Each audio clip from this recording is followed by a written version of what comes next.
Welcome back to the Buddhist Bookshelf YouTube channel. Today, we will resume our reading of the Sorrowless Flower, authored by Ngoc Tran, known as Dharma named Thien Phuc, and this is episode number 29. 391. Eon, Kalpa. Kalpa, eon, has many meanings, but in Buddhism, it means an infinitely long time. Kalpa also means the length of a day and night of Brahma, 4.320.000.000 years. A period of time between the creation and recreation of a world or universe. To pass a heaven cloth over a solid rock 40 li in size once in 100 years, when finally the rock has been thus worn away, a kalpa will not yet have passed.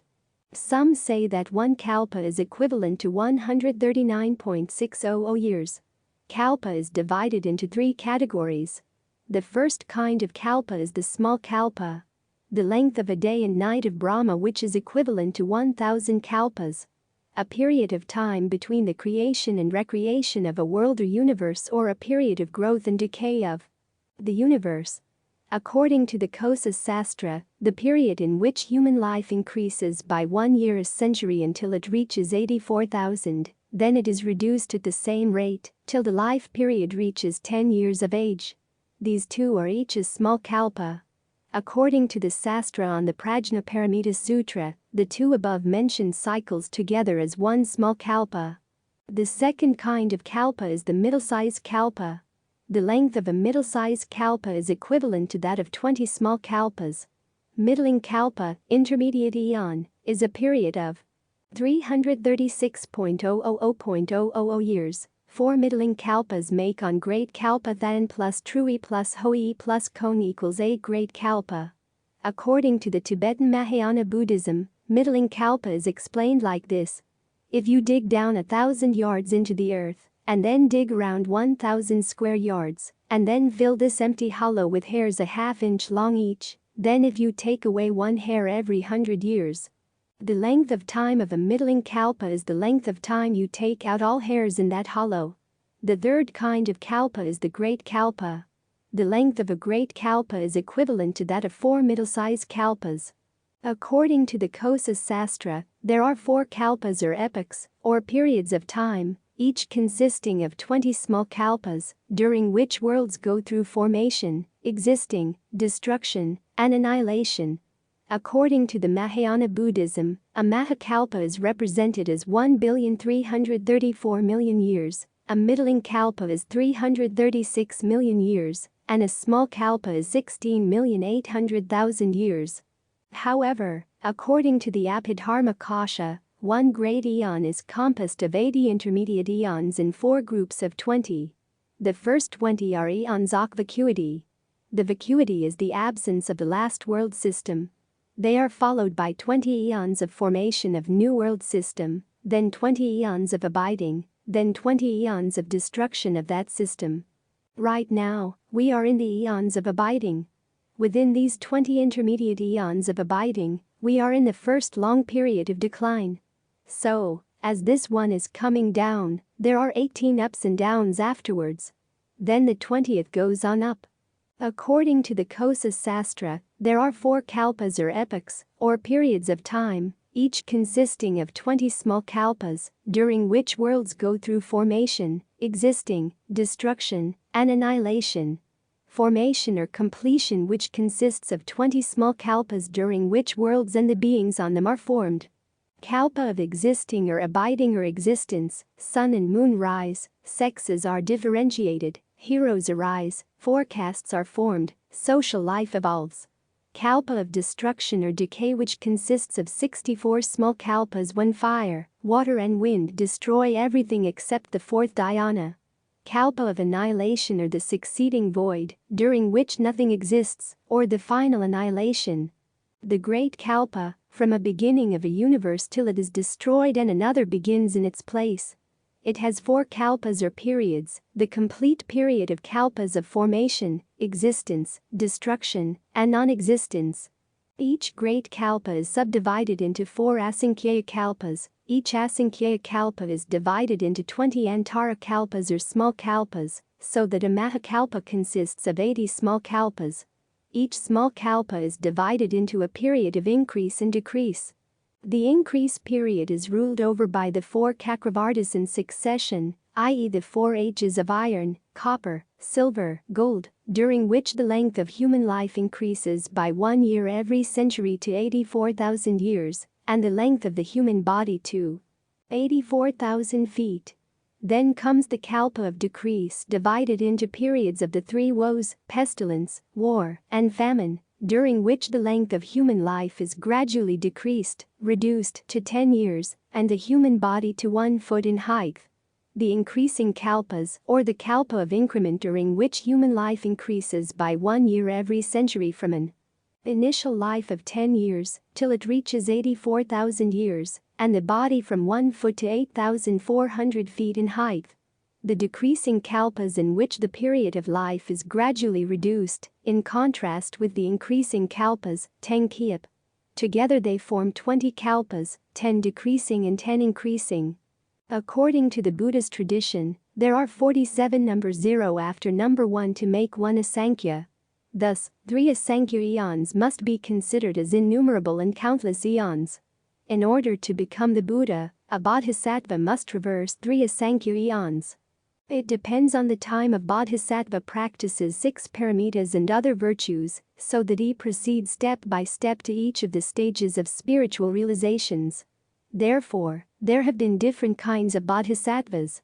However, generally speaking, Mahayana sutras declare that bodhisattvas spent a very long time, which was very difficult to count, and we cannot imagine out with the words immeasurable, boundless, inconceivable number of kalpas.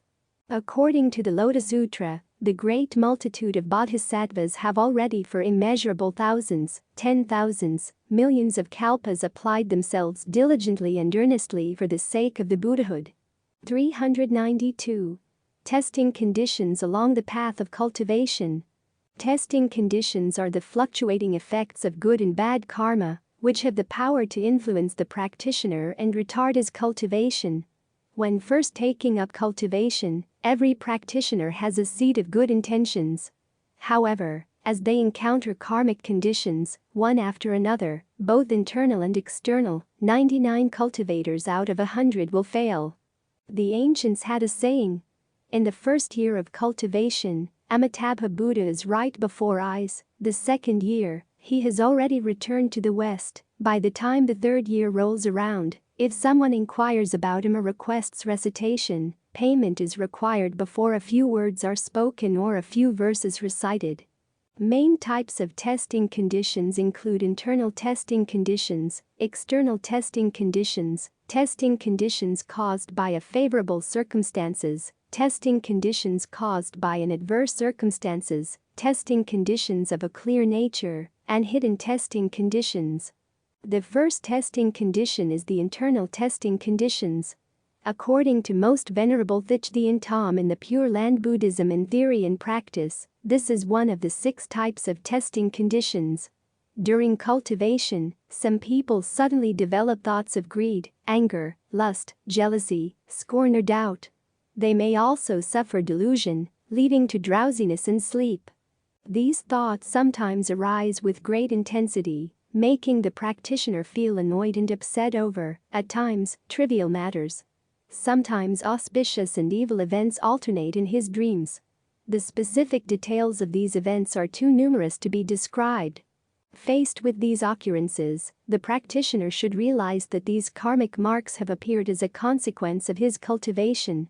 He should immediately understand that all karmic occurrences and marks are illusory and dreamlike. He should foster right thought, and they will disappear one after another.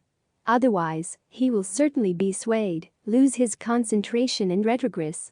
The ancients used to say in this respect, "Do not fear an early manifestation of evil karma, fear only a late awakening."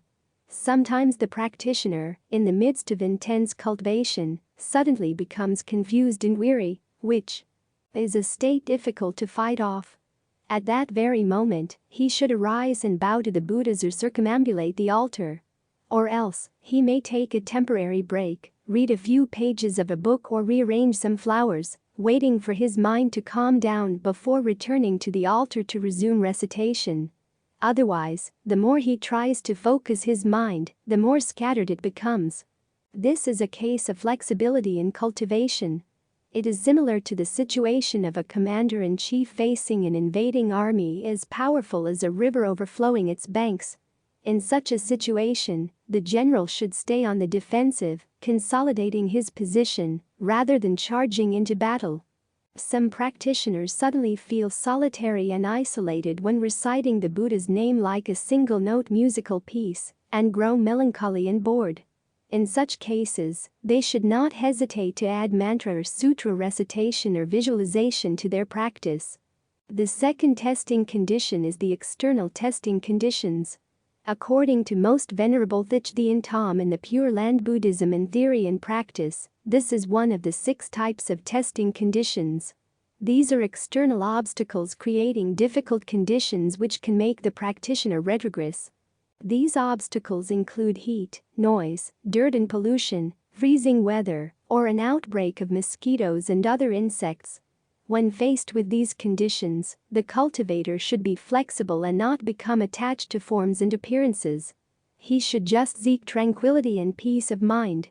For instance, in sweltering heat, he should not mind donning a light robe to bow to the Buddhas, and then retiring to a shady spot outdoors to recite the Buddha's name.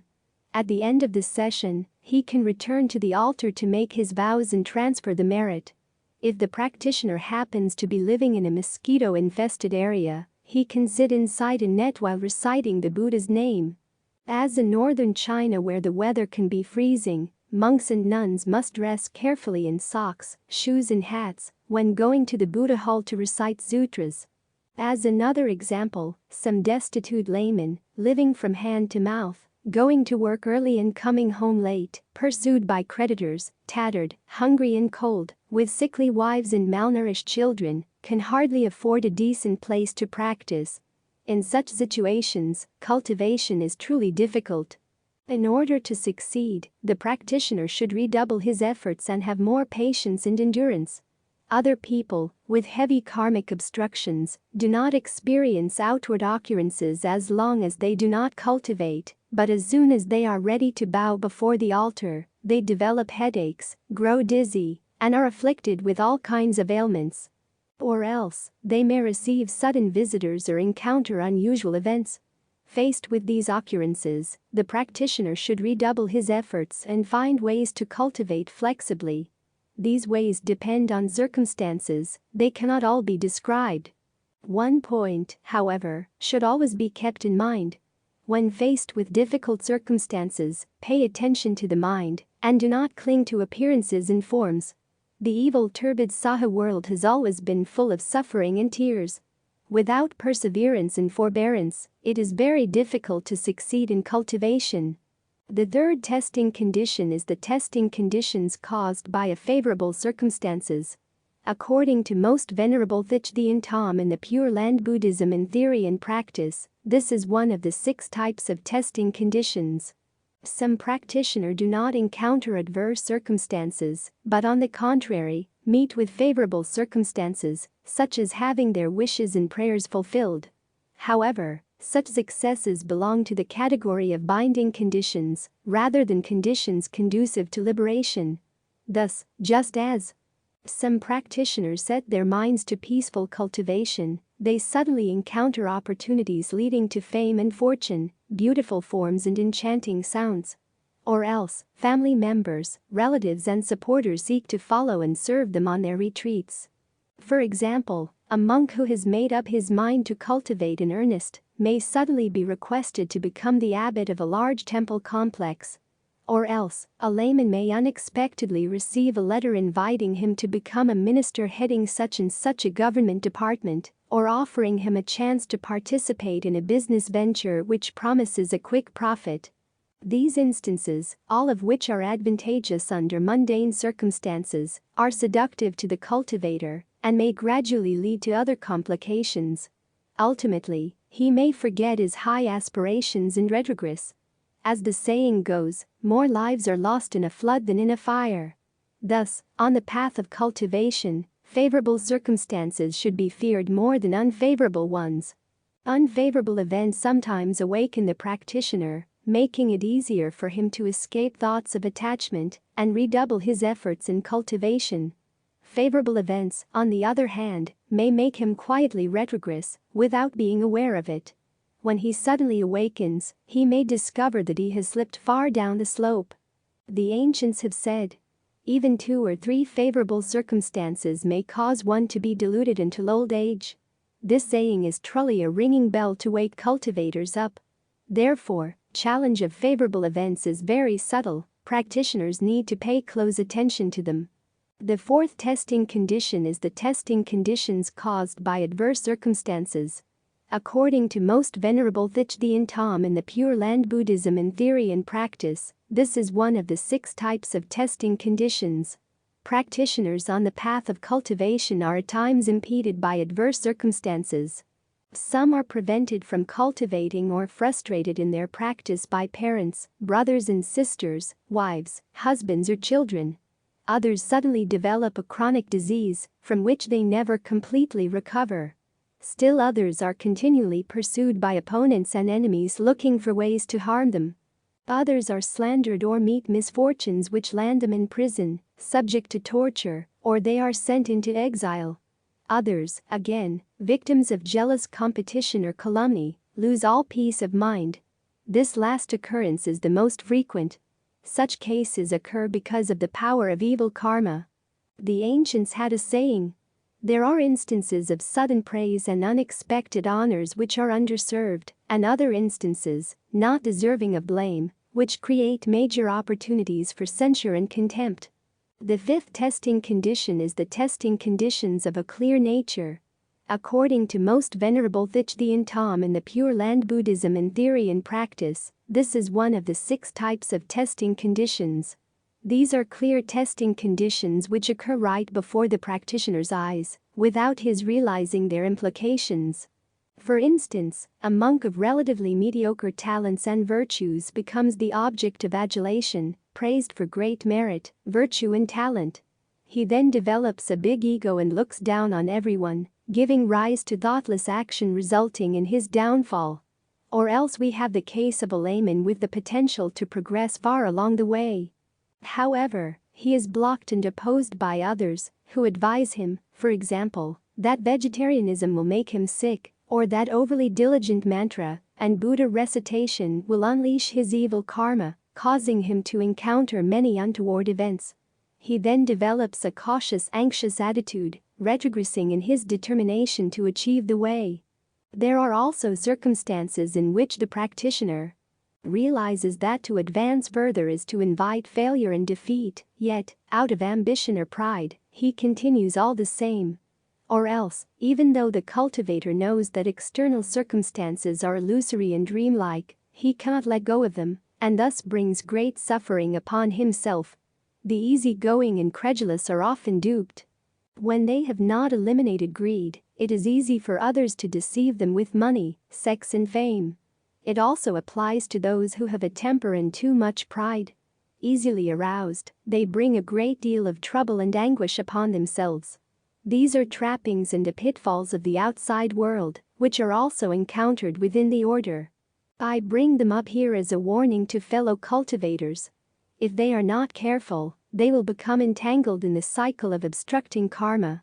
The practitioner should develop a clear understanding of these adverse conditions and resolve to progress along a path consonant with the way. Only then will he be able to overcome these obstacles.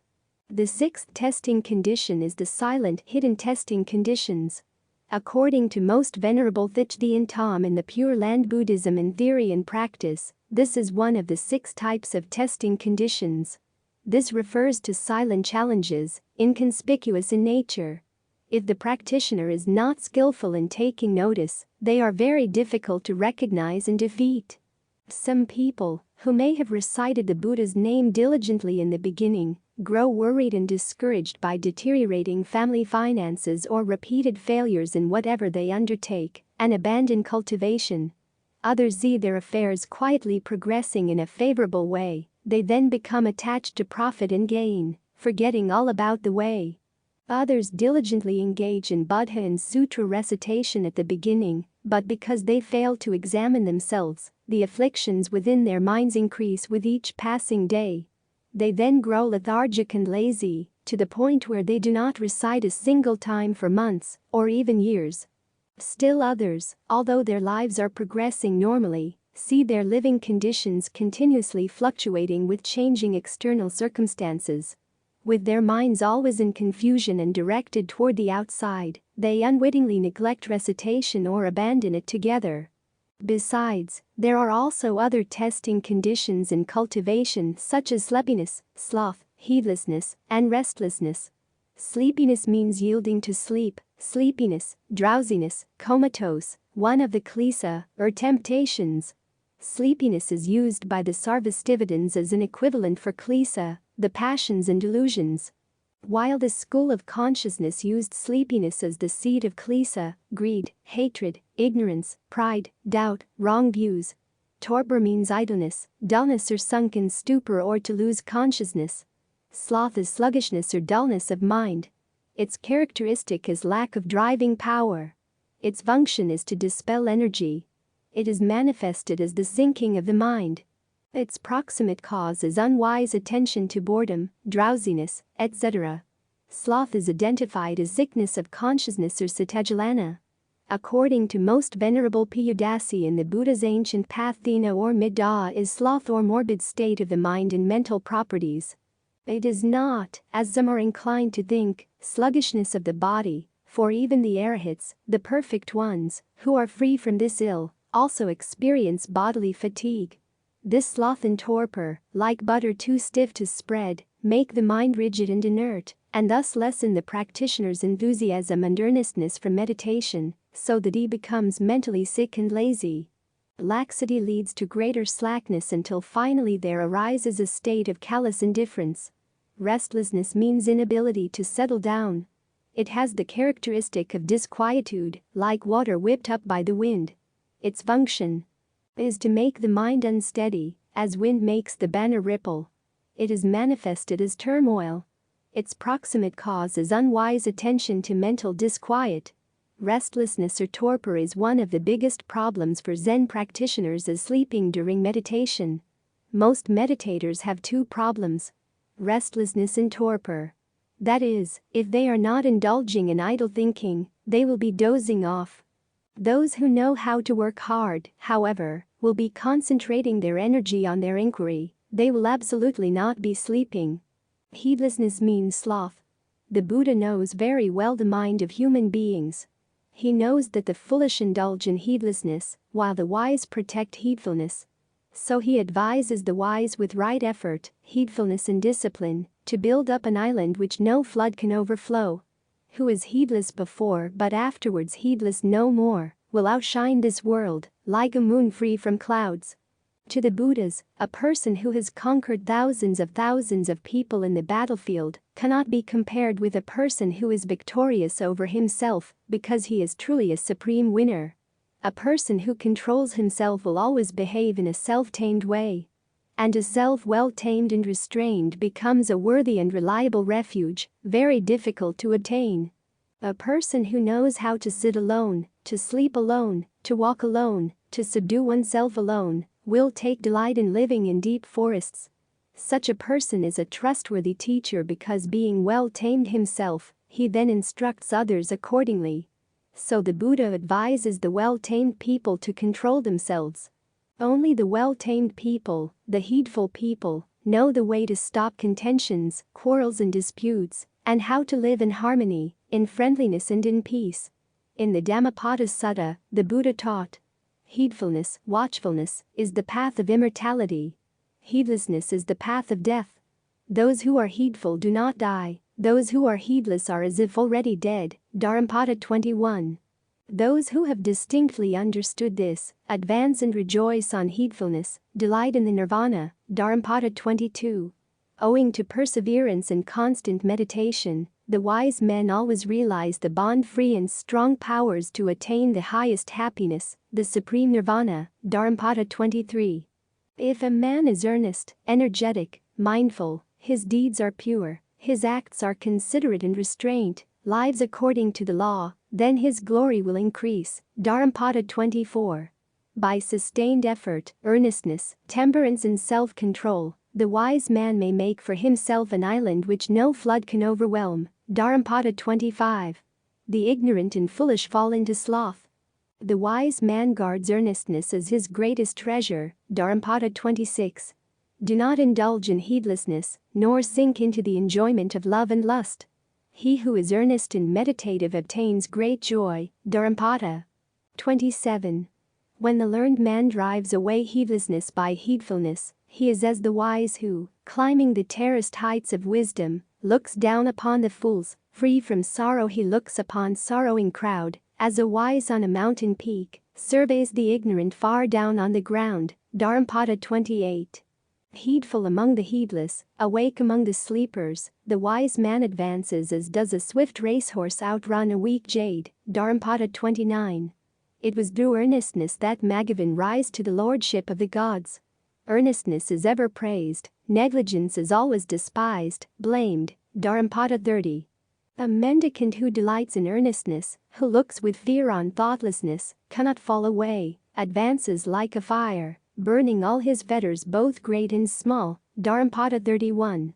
A mendicant who delights in earnestness, who looks with fear on thoughtlessness, cannot fall away, he is in the presence of nirvana. Dharma 32.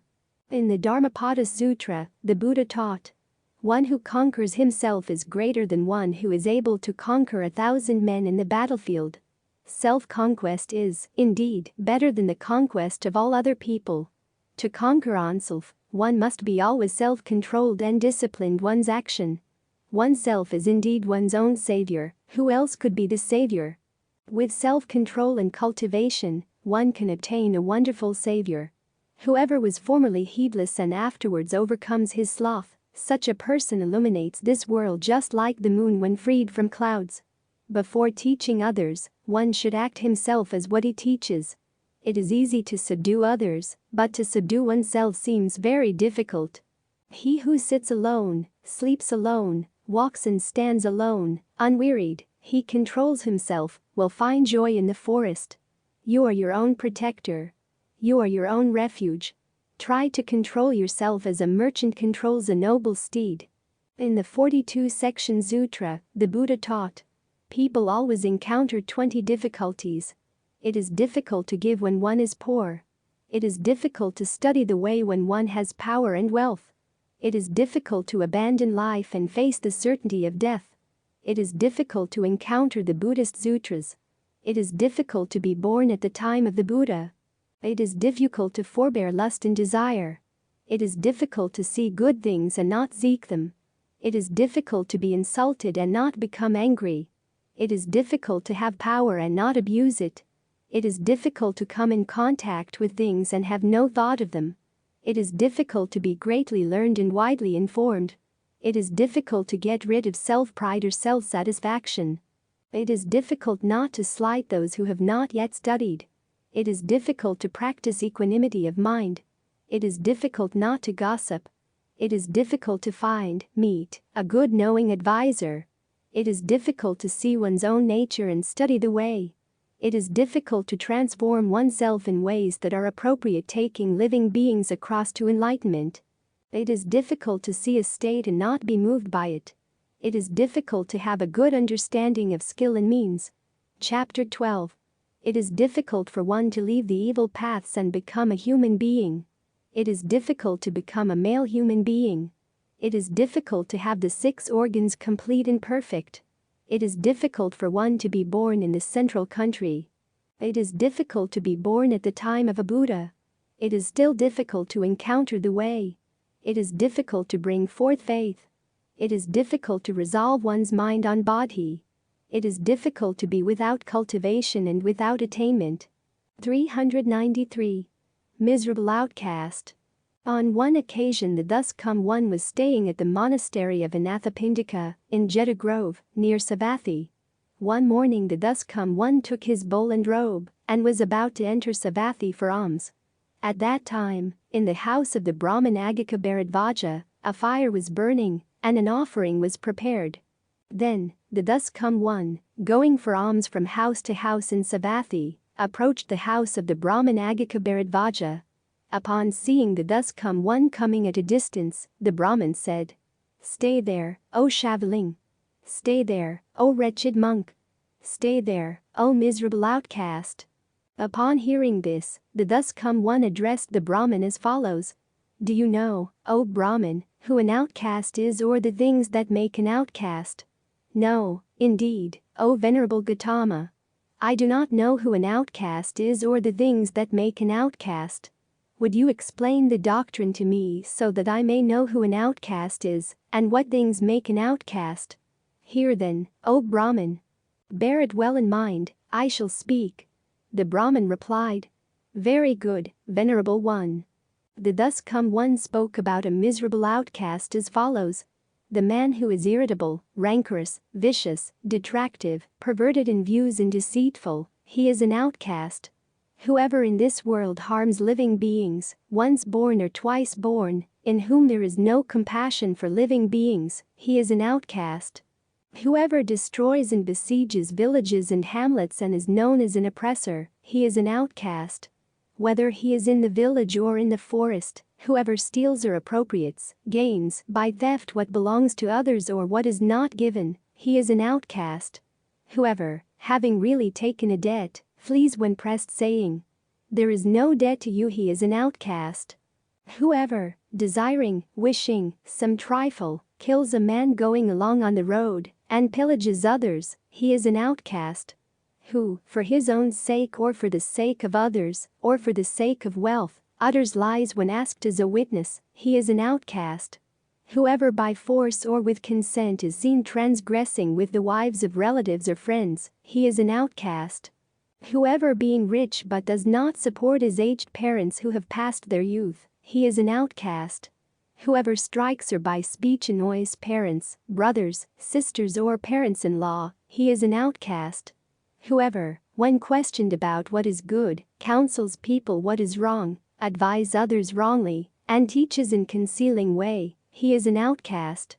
Whoever, having done an evil deed, wishes that it may not be known to others and conceals it with his actions, he is an outcast.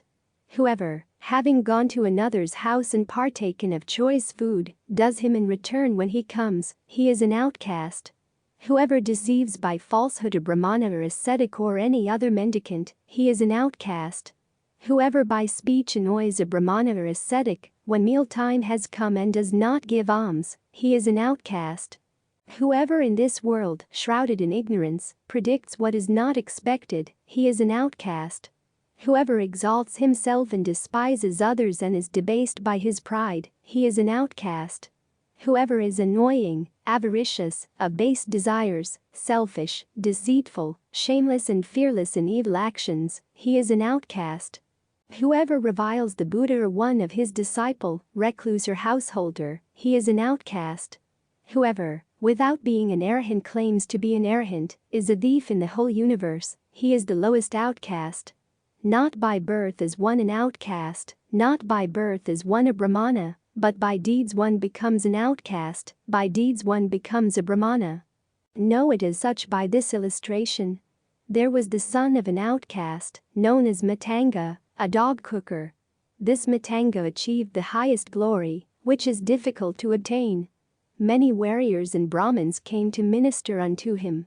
Mounting the celestial vehicle along the passionless highway, he soared the Brahma realm, having discarded sense desires. Though birth did not prevent him from being reborn in the Brahma realm. There are Brahmins born in the family of preceptors, kinsmen of Veda hymns. They too are frequently addicted to evil deeds. In this life, they are despised, in next life, they get a woeful state. Birth does not preclude them from a woeful state or from condemnation. By birth, one is not an outcast, by birth one is not a Brahmana. But by deeds one is an outcast, by deeds one is a Brahmana. After listening to the preaching of the Buddha, Brahmin Vagika Bharadvaja took refuge in the Buddha. When this was spoken, the Brahmin Vagika Bharadvaja addressed the thus come one as follows: "Excellent, O Venerable Gautama! Excellent! It is as if, O Venerable Gautama, a man were to set upright that which was overturned or were to reveal that which was hidden, or were to point out the way to one who has gone astray, or were to hold a lamp amidst the darkness, so that whoever his eyes may see, even so has the doctrine been expounded in various ways by the Venerable Gautama. And I seek refuge in the Venerable Gautama, the doctrine, and the order of disciples. May the Venerable Gautama receive me as a follower who has taken refuge from this very day to life's end. 394. The Falling Man. According to the Parabhava Sutta, on one occasion the Exalted One was dwelling at the monastery of Anathapindika, in Jeddah, near Savatthi. Now when the night was far spent, a certain deity, whose surpassing splendor illuminated the whole Jeddah grove, came to the presence of the Exalted One, and, drawing near, respectfully saluted him and stood at one side. Standing, he addressed the Exalted One in verse. Having come to interrogate the Exalted One, we ask your honor about the falling man. Pray and tell us the cause of one's downfall. The thus come one spoke about the falling man as follows. Easily known as the progressive one, easily known as the declining one. A lover of the Dharma is the progressive one. A hater of the Dharma is the declining one. The vicious are dear to him, though in the virtuous he finds nothing pleasing and favors the creeds of the vicious. This is the cause of one's downfall. The man who is drowsy, fond of society, not industrious, indolent, and who expresses anger. This is the cause of one's downfall. Whoever, though being rich, does not support his aged parents who have passed their youth. This is the cause of one's downfall. He who, by falsehood, deceives a brahmana or an ascetic or any other mendicant. This is the cause of one's downfall. The man who owns much property, who has gold and food but enjoys alone his delicacies. This is the cause of one's downfall. The man who prides in birth or wealth or clan and despises his own kinsmen. This is the cause of one's downfall. The man who is a debauchee, a drunkard, a gambler, and who squanders whatever he possesses. This is the cause of one's downfall. Not contented with one's own wives, if one is seen amongst courtesans and the wives of others. This is the cause of one's downfall. The man who, past his youth, brings a very young wife and sleeps not for jealousy of her. This is the cause of one's downfall. He who places in authority an intemperate spendthrift woman, or a man of similar nature. This is the cause of one's downfall. He who of slender means but vast ambition or of warrior birth, aspires to sovereignty. This is the cause of one's downfall. Sincere Buddhists should know well these causes of downfall in the world, and should be able to follow good example of the noble sage, to endowed with insight, and to shares a happy realm. 395. Inversions. Inversion means upside down, perversion, inverted, contrary to reality, to believe things as they seem to be, e.g. the impermanent to be permanent, the apparent ego to be real. The noun viparyasa is used of the overthrowing of a wagon. The translation by perverted views, wrong notion, error, what can upset, or upside down views. In any case, the noun viparyasa means mistakes, reversals of the truth, and, in consequence, overthrowers of inward calm. The scriptures identify the noun viparyasa with unwise attention, the root of all unwholesome dharmas, and with ignorance, delusion, and false appearance. According to Buddhism, as long as our thoughts are perverted by perverted views, we will never transcend this world of birth and death. On the contrary, understanding of the real wisdom is unperverted, for real wisdom has for its object the unperverted own being of Dharma. Devout Buddhists must try to cultivate to attain an unperverted understanding, for the unperverted understanding also means right understanding of the truth. Inversions have many different kinds. The first type is upside down or inverted views. Seeing things as they seem, not as they are, e.g. the impermanent as permanent, misery as joy, non-ego as ego, and impurity as purity. The second type is heretics believe in pleasure. This is one of the 8 upside-down views which belongs to the 4 upside-down views for ordinary people. The third type is heretics believe in personality. This is one of the 8 upside-down views which belongs to the 4 upside-down views for ordinary people. The fourth type is heretics believe in permanence. Upside down, perversion, inverted, Contrary to reality, to believe things as they seem to be, e.g. the impermanent to be permanent, the apparent ego to be real.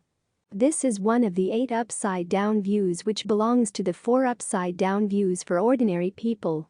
The 5th type is mistaking the impermanent for the permanent. Buddhist doctrine emphasizes that all is impermanent. This is one of the 4 ways of upside-down thinking that cause one to resolve in the birth and death. The 6th type is permanent self. Regarding the state of profound stillness as the ultimate spiritual self, contemplates the wonderfully bright mind pervading the 10 directions, he concludes that this state of profound stillness is the ultimate spiritual self. Then the practitioner speculates, my spiritual self, which is settled, bright, and unmoving, pervades the 10 directions. All living beings are within my mind, and there they are born and die by themselves. Therefore, my mind is permanent, while those who undergo birth and death there are truly impermanent. Regarding that indestructible nature as his permanent intrinsic nature, this person closely examines his own mind and finds it to be subtle and mysterious, like fine motes of dust swirling in the 10 directions, unchanging in nature. And yet it can cause his body to be born and then to die. He regards that indestructible nature as his permanent intrinsic nature, and that which undergoes birth and death and flows forth from him as impermanent. The 7th type is heretics believe in purity. This is one of the 8 upside-down views which belongs to the 4 upside-down views for ordinary people. The 8th type is upside-down thinking. 4 ways of upside-down thinking, 4 vipravaya, or 4 inverted, upside-down, or false beliefs that cause one to resolve in the birth and death. The 9th type is inverted and delusive ideas. Upside-down and delusive ideas. One of the 4 inverted or upside-down ideas, the illusion that the ego is real. The illusion that the ego has real existence. The 10th type is heretics believe that nirvana is not a place of bliss. Nirvana is a permanent place of bliss. However, heretics believe that everywhere including nirvana is no pleasure, but suffering. The 11th type is heretics believe that nirvana is not a real Buddha nature. Nirvana is a real Buddha nature. However, heretics believe that there is no such Buddha nature. The 12th type is heretics believe that nirvana is impermanence. Nirvana is permanent and eternal. However, heretics believe that everything including nirvana is impermanent.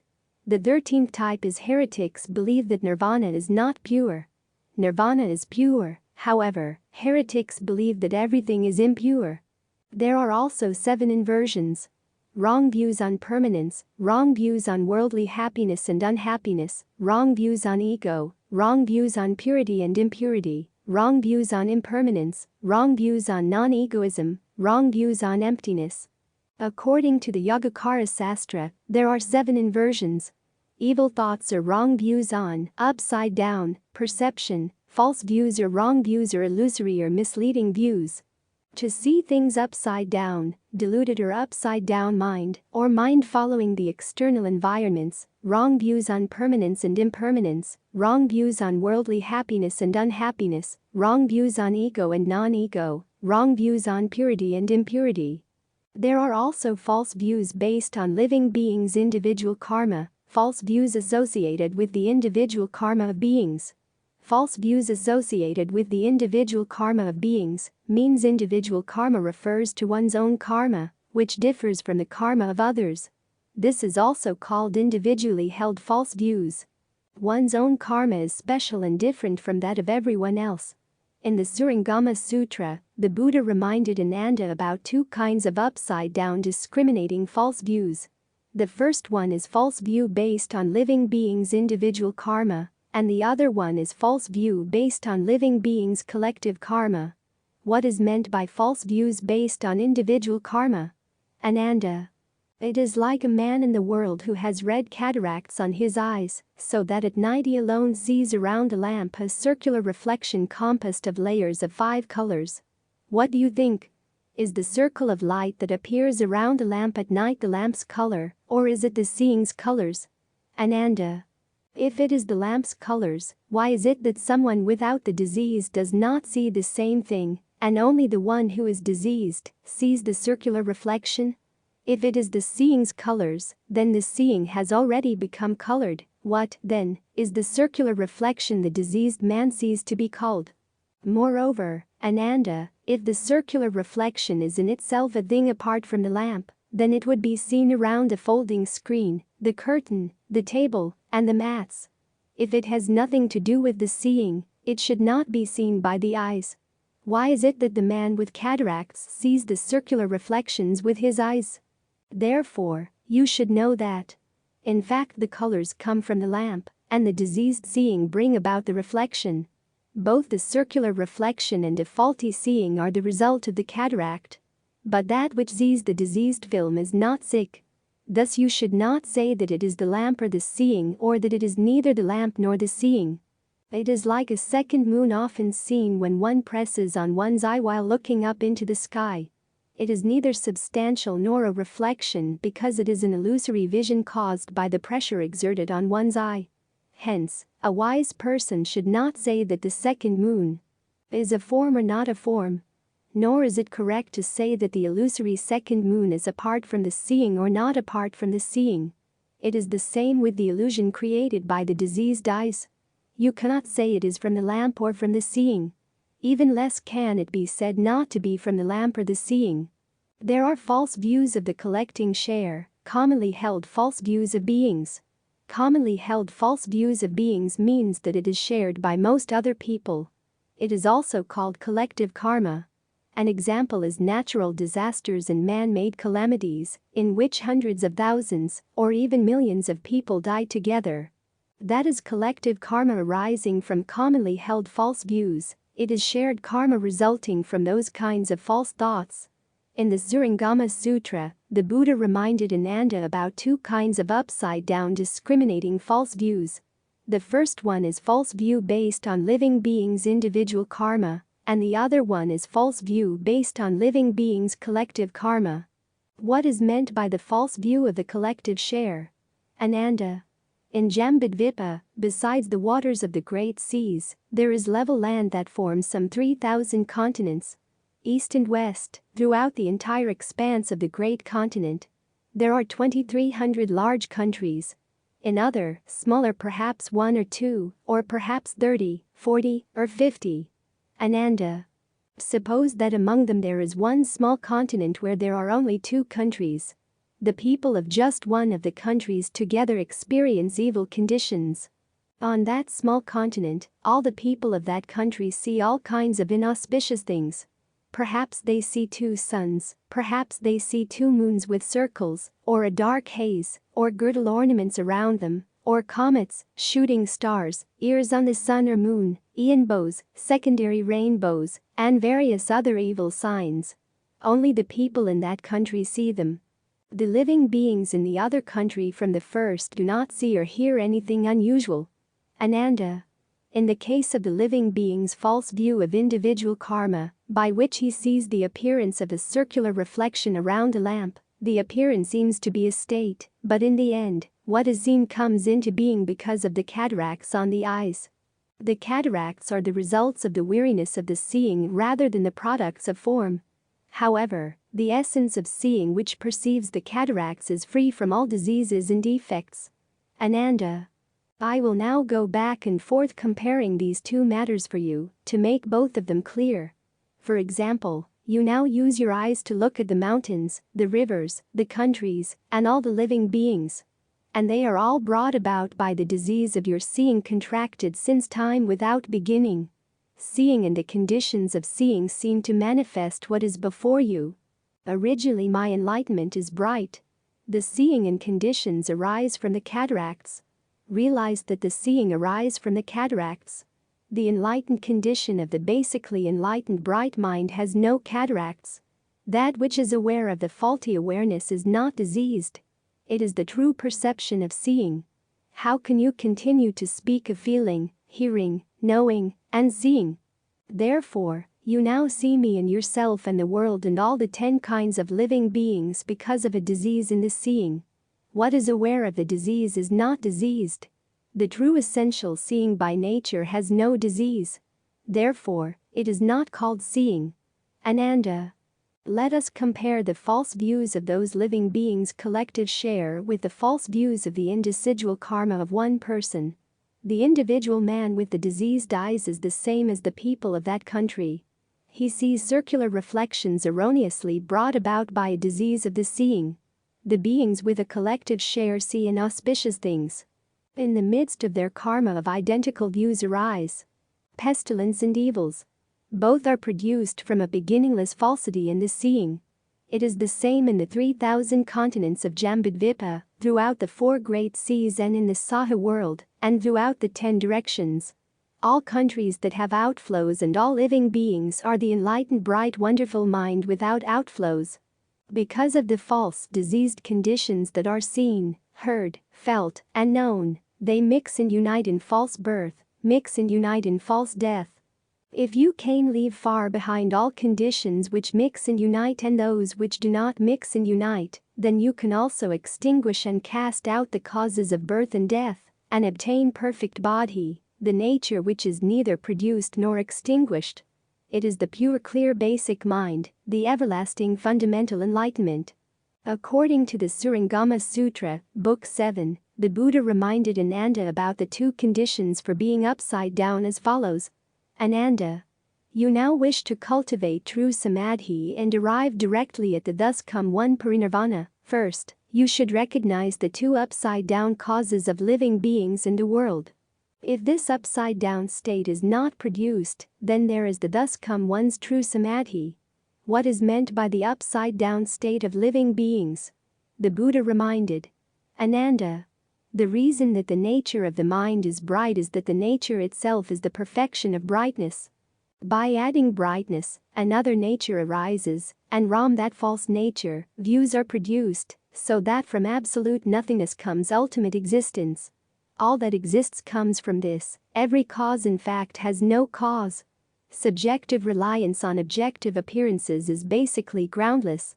Thus, upon what is fundamentally unreliable, one set up the world and living beings. Confusion about one's basic perfect understanding results in the arising of falseness. The nature of falseness is devoid of substance, it is not something which can be relied upon. One may wish to return to the truth, but that wish for truth is already a falseness. The real nature of true suchness is not a truth that one can seek to return to. By doing so one misses the mark. What basically is not produced, what basically does not dwell, what basically is not the mind, and what basically are not dharmas arise through interaction. As they arise more and more strongly, they form the propensity to create karma. Similar karma sets up a mutual stimulus. Because of the karma thus generated, there is mutual production and mutual extinction. That is the reason for the upside-down state of living beings. Ananda, what is meant by the upside-down state of the world? All that exists comes from this. The world is set up because of the false arising of sections and shares. Every cause in fact has no cause. Everything that is dependent has nothing on which it is dependent, and so it shifts and slides and is unreliable. Because of this, the world of the 3 periods of time and 4 directions comes into being. Their union and interaction bring about changes which result in the 12 categories of living beings. That is why, in this world, movement brings about sounds, sounds bring about forms, forms bring about smells, smells bring about contact, contact brings about tastes, and tastes bring about awareness of dharmas. The random false thinking resulting from these 6 creates karma, and this continuous revolving becomes the cause of 12 different categories. And so, in the world, sounds, smells, tastes, contact, and the like, are each transformed throughout the 12 categories to make one complete cycle. The appearance of being upside down is based on this continuous process. Therefore, in the world, there are those born from eggs, those born from womb, those born from moisture, those born by transformation, those with form, those without form, those with thought, those without thought, those not totally endowed with form, those not totally lacking form, those not totally endowed with thought, and those not totally lacking thought. Ananda, each of these categories of beings is replete with all 12 kinds of upside-down states, just as pressing on one's eye produces a variety of flower-like images. With the inversion of wonderful perfection, the truly pure, bright mind becomes glutted with false and random thoughts. There are also 3 subversions or subverters which make beings to apprehend objects that are impermanent, painful, not self, and foul, as permanent, pleasant, self, and beautiful. Evil thoughts, false views, and a deluded mind. Besides, there are 4 upside-down views for ordinary people. First, considering what is really impermanent to be permanent. Second, considering what is really suffering to be joy. Third, considering what is not a self to be a self. Fourth, considering what is impure to be pure.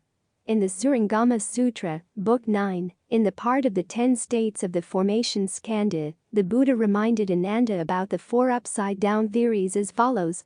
Ananda. Further, in his practice of samadhi, the good person's mind is firm, unmoving, and proper, and can no longer be disturbed by demons.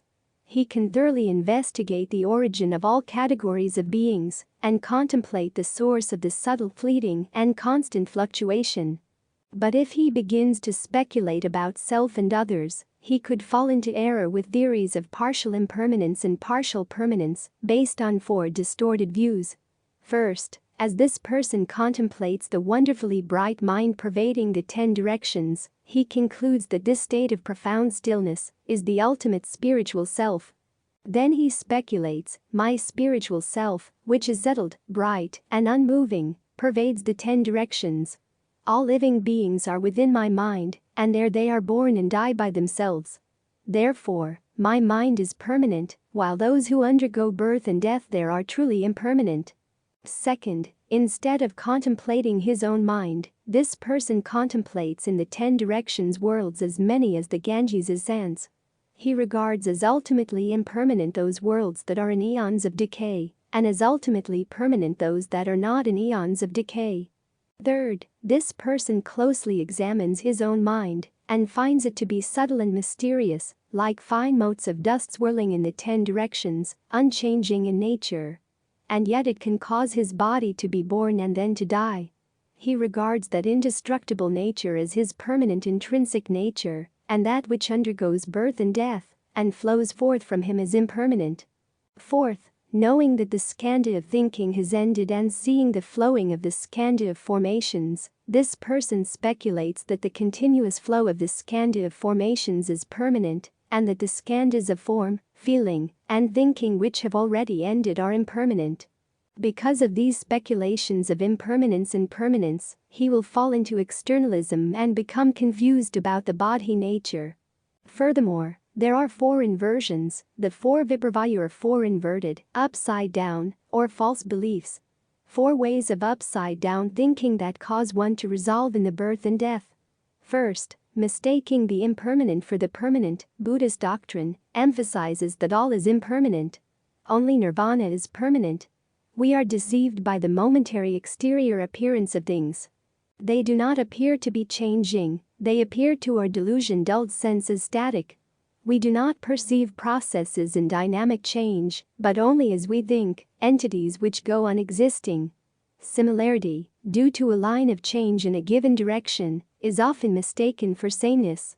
If this misapprehension is firmly rooted in our mind, all sorts of attachments and cravings for things and people, including attachment to oneself, will be formed, and these bring them much sorrow, for to regard things and people in this way is to regard them as through a distorting glass. It is not seeing them correctly, it is seeing them invertedly as though permanent. Second, mistaking what is not bliss for bliss. Buddhist doctrine emphasizes that all is suffering. Only nirvana is joy.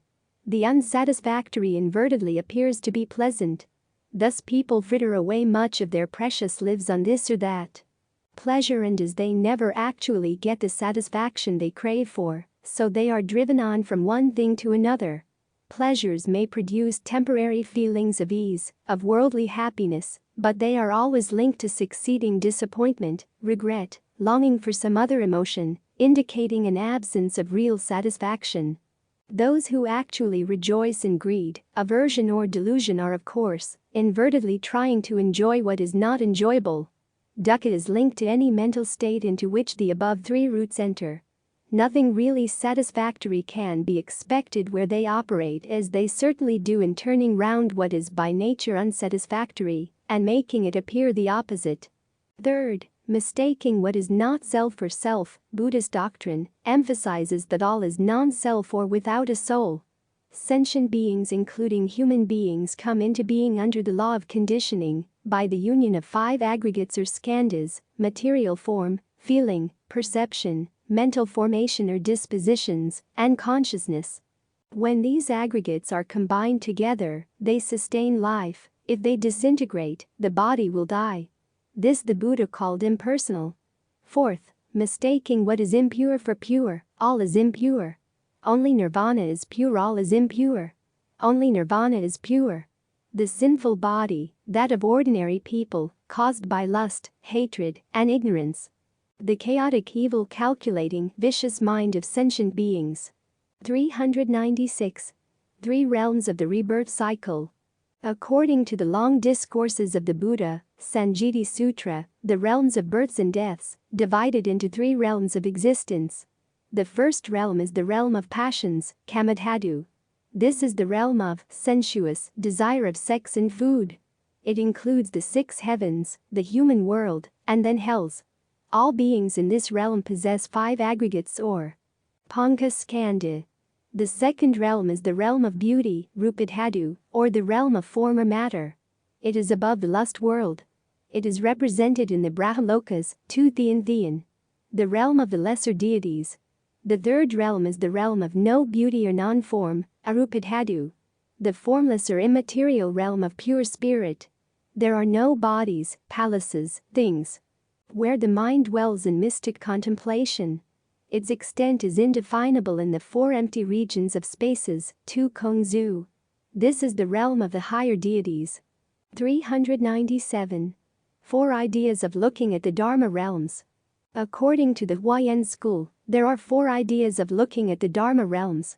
The first Dharma realm is the realm of phenomena. This is the idea of looking at the Dharmadhatu as a world of individual objects, in which case the term dhatu means something separated.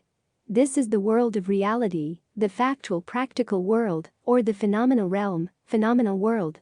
The Dharma realm of phenomena, or the realm of events, specifics. It represents the realistic doctrine of Hinayana. The second Dharma realm is the realm of Namina. This is the idea of looking at the Dharmadhatu as a manifestation of one spirit, ekasiddha, or one elementary substance, ekadhatu. This is the noumenal realm, or noumenal world. The Dharma realm of Namina, or the realm of principles. This is the world of principle or theorical world. It is represented by the Samlun and Dharmalaksana schools, which teach that principle is separate from facts. The third Dharma realm is the realm of non-obstructions of Namina and phenomena. This is the idea of looking at the Dharmadhatu as a world where all its particular existences, vastu, are identifiable with one underlying spirit. This Dharmadhatu is the interdependence of phenomenal and noumenal realm. The world in which phenomena are identical with Namina. The Dharma realm of non-obstructions of Namina and phenomena, principles and specifics. The realm of principles against events perfectly fused in unimpeded freedom. The awakening of faith and the Thien Phuc school believe the identity of fact and principle. That means the world of principle and reality united, or the ideal world realized. The fourth Dharma realm is the realm of non-obstruction of phenomena and phenomena. This is the idea of looking at the Dharmadhatu as a world where each one of its particular objects is identifiable with every other particular object, with whatever lines of separation there may be between them all removed. This is the world of all realities or practical facts interwoven or identified in perfect harmony. It is to say phenomena are also interdependent. The world in which phenomena interpenetrate one another without hindrances. The Dharma realm of non-obstruction of phenomena and phenomena. The realm of events against events, specifics and specifics, perfectly fused in unimpeded freedom. It represents by the Huayan school, which teaches that all distinct facts or realities will, and ought to, form a harmonious whole by mutual penetration and mutual identification, so as to realize the ideal world of one true. According to Prof. Jinjiro Takakusu in the Essentials of Buddhist Philosophy, it should not be difficult to make practice adapted to theory, but such being the evil of men, some make too much of theory, while others make too much of practice. So a rational solution becomes necessary. Moreover, in the world of realities, practice often goes against practice, fact against fact, business against business, individual against individual, class against class, nation against nation. Such is the feature of the world of individualism, and thus the whole world goes to pieces. Mere collectivism or solidarity will not prevent the evil of life. To harmonize such a state of being and to make all things go smoothly, the world of mutual reliance or interdependence ought to be created. Such an ideal world is called the fact and fact world, perfectly harmonized. 398. 10 reasons that all things in the real world ought to have harmony among themselves.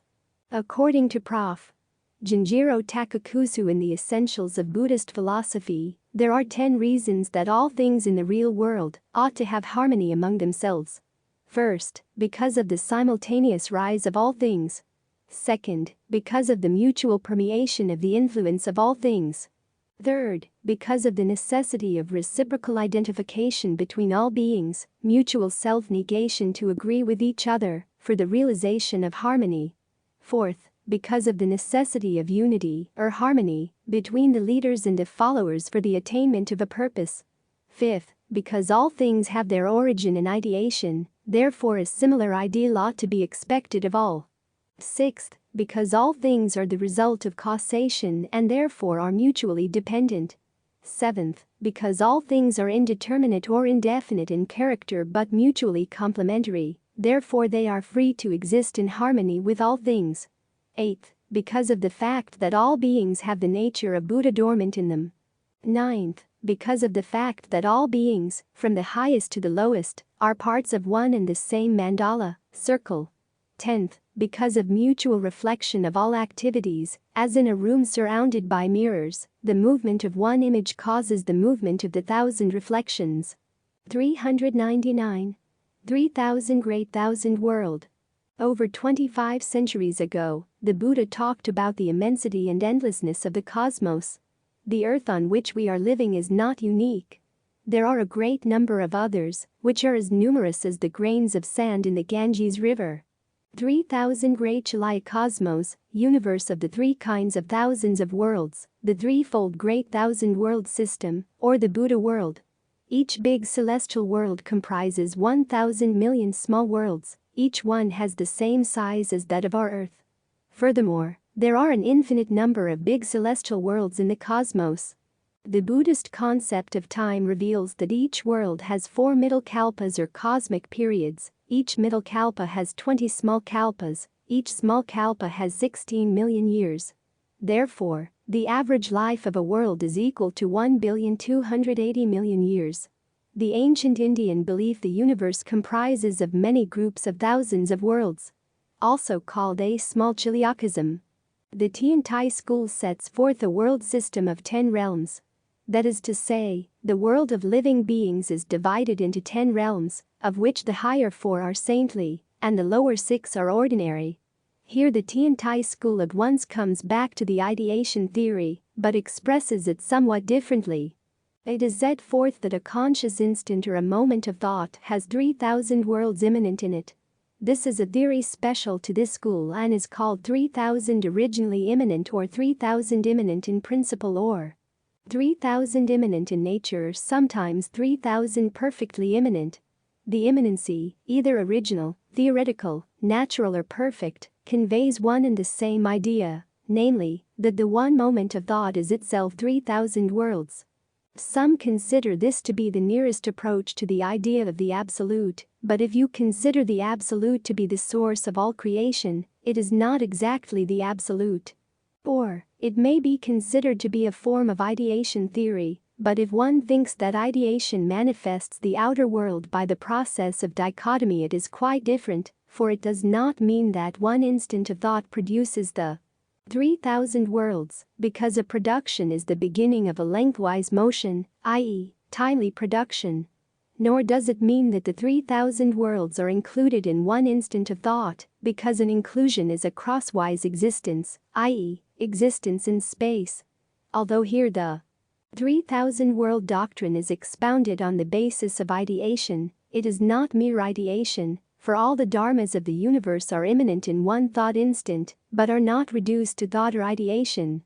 410 Aryan dispositions. According to the Sanjiti Sutta Sutra, in the long discourses of the Buddha, there are 10 Aryan dispositions. The first Aryan disposition is where a monk who has got rid of 5 factors, which includes getting rid of sensuality, ill will, sloth and torpor, worry and flurry, and doubt.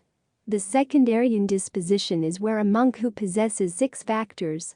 A monk, on seeing object with the eye, he is neither pleased nor displeased, but remains equable, mindful and clearly aware.